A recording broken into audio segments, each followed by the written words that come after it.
Hey guys, what's up? It's Larry from Nerdherfers. We are coming to you tonight from En Fuego Tobacco Shop in McKinney, Texas. Now, here's the cool thing about En Fuego. They've actually got 2 locations in McKinney.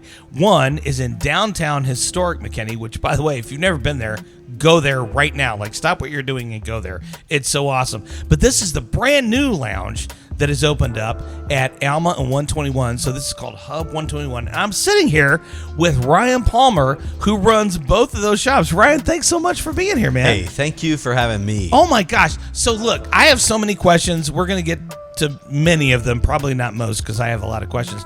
But let's talk first of all about your origin story. Like, how did you get into this business? Sure. So as a kid, this doesn't sound good, but as a kid, I got into Swisher Sweets and Black and Milds at 15 years old. Turns out those aren't that good. No, they're not. No, they're not. But a friend of mine ran cigar shops, and so the 3 other En Fuegos are a dad and 2 sons, and they run cigar shops, the other En Fuegos, and I became friends with them, and just hanging out and enjoying the human aspect of it is really what brought me into the cigar culture. So was that at the point where you started smoking cigars? No, so I smoked cigars, from the young age, right, where you're stealing a friend's dad's cigar out of his humidor and sneaking out onto the roof and right, we did that. But enjoying cigars with other people was where I found my passion. Okay. Kind of along the lines, right? So just finding that and getting that camaraderie. I was probably 10 years ago. We started the downtown 6 years ago. Yeah. So 10 or so years ago of just hanging out with guys and being able to communicate and share something over cigars. That's kind of where I got it. So let's get into that a little bit. Let's talk about the community of cigars and why that's important to you.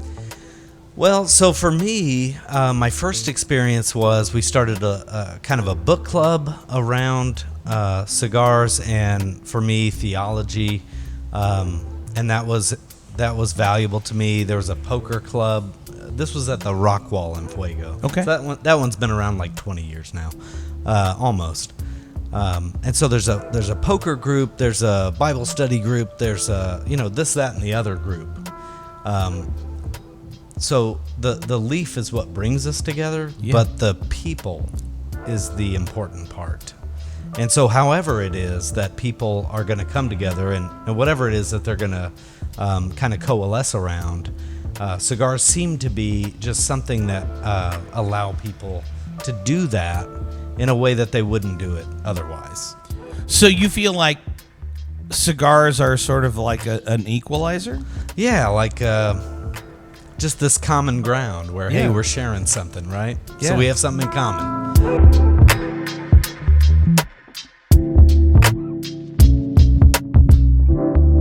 So you had this, and you still have this great place in downtown McKinney, historic downtown McKinney, the En Fuego shop that you started. But then you decided that you wanted to do another one in McKinney here at Hub 121. What was the impetus to get this one going? Sure. So downtown McKinney, we fell in love with that. So my wife and I, when we were looking around, where do we want to do this? I looked at Flower Mound because I grew up there. Downtown Dallas because there was this growing spot that could use one. Lakewood, kind of what's that? There's a lake there. Whatever. Lower Greenville, right? Yeah, they could use one. Downtown McKinney has this just charm to it, right? And it was enough. We lived in Richardson at the time, and we thought we could live here. I'm not a downtown Dallas guy. Married, kids, all that stuff. I'm kind of suburban. But downtown McKinney had that charm of something special on top of the suburban and the schools and all the stuff you need, right? So that's what kind of initially did it. Now that spot though is only 1,500 square feet, and it's rectangular, so it ends up being quite small. Good when it comes to when you're in that shop, you're going to meet people. Sure. You're going to talk to people because it's kind of intimate, right? It's smaller, and so you're closer. And I think that's good. It's really worked to our benefit that if you hang out there once or twice or 3 times, you're going to end up knowing people. And that's great.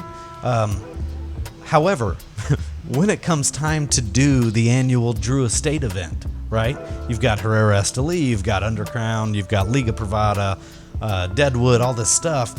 You've got too many people. We're pouring out into the street. Yeah. I mean, we're not attracting the police or anything, but there's really too many people. It's an issue.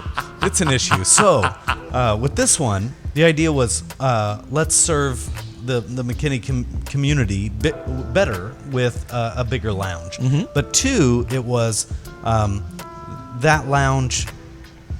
So North Texans don't want a parallel park.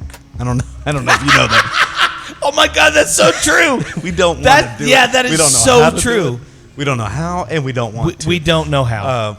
We have a parking garage directly behind that shop, and still we had customers who would say, so this guy walks in, he says, hey man, yeah, I haven't been here before, this is nice. But as we're kind of ringing up, we're done, right? We're going to ring up the cigars and be done with it. And he says, oh, I don't need to be in your rewards program because I'm not from right around here. Oh yeah, where are you from? Well, I'm from the other side of McKinney, and you know, so people don't always want to do that. I think it's funny. There's a guy who studies that kind of thing. He works for the city and he does city planning and all that. Uh-huh. And he said in downtown McKinney we don't have a parking problem. We have a perceived parking problem. Interesting.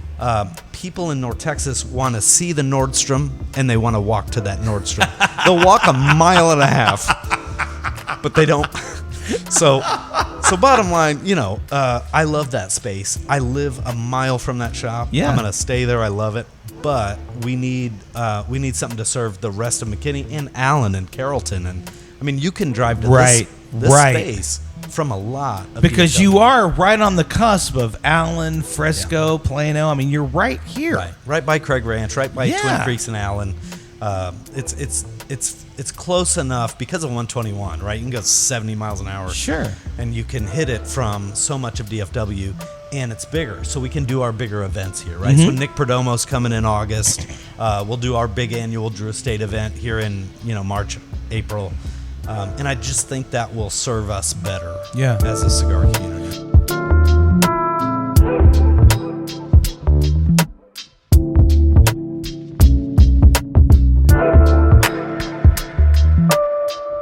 So I want to ask you, within the En Fuego community, what is it about this? Because we love this place, and we, as the Nerdherfers, we've all hung out at the downtown McKinney shop. We love it, and we love it for our reasons. But I want to ask you, as the owner, what is it about En Fuego that is different? Because hey, let's be honest. There's a lot of cigar lounges we have in North Texas, right? Yep. What differentiates En Fuego from the other places? So in general, I would say that not all cigar shops, and this is just across the country, statistically, a lot of cigar shops are run as hobbyists. That's just the truth, mm-hmm. right? It's a guy who was a pilot or a doctor or whatever, and he retired, and then he started a cigar shop. And so you don't always get the same customer service that you want. I would say, though, that's just general across the United States. Mm-hmm. I would say in DFW, you have a lot of good cigar shops, mm-hmm. and I'm not disparaging not a one of them. Right. And that's fine, right? If you have your neighborhood shop that's down the road from you, I'm not asking you to stop giving him your business.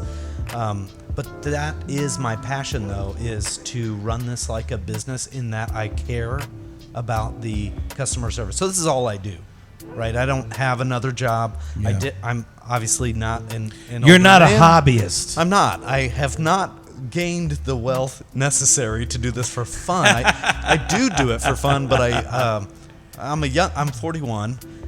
This is what I do. I have a 3-year-old. I need to feed my family. Yes. And I want to do it serving the cigar community, right? So So I want to serve people in the humidor well. And that was an En Fuego thing that I fell in love with, and they're friends of mine. Obviously, if you go start a cigar shop, you can't just have a relationship with Padron. Right. You can't just do that, right? You'll get the 1000 series, but you won't get the 1964 for 2 years or whatever. By working with the friends of mine at En Fuego, I was able to get those relationships with Fuente, with Perdomo, with Padron, Rocky Patel, all of those, and it was more seamless.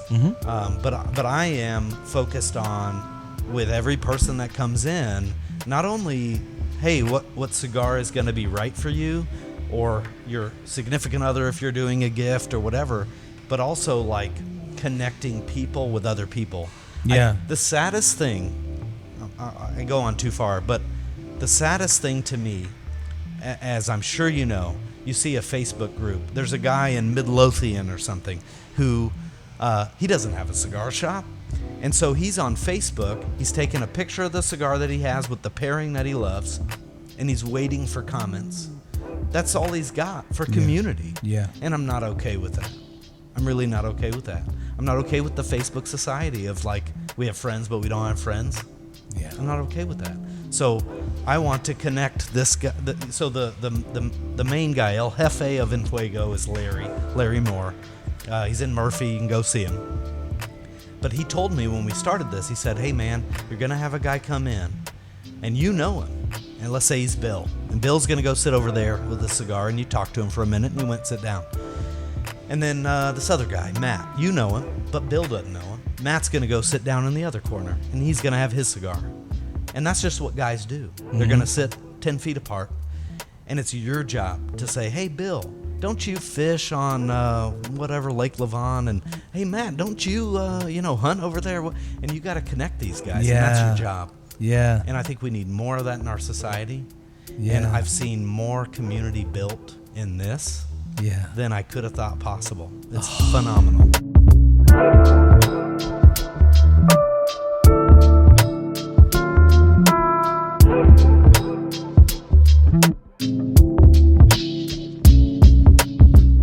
Okay, before I let you go, I want to ask you, what are your top 5 cigars that you're smoking right now?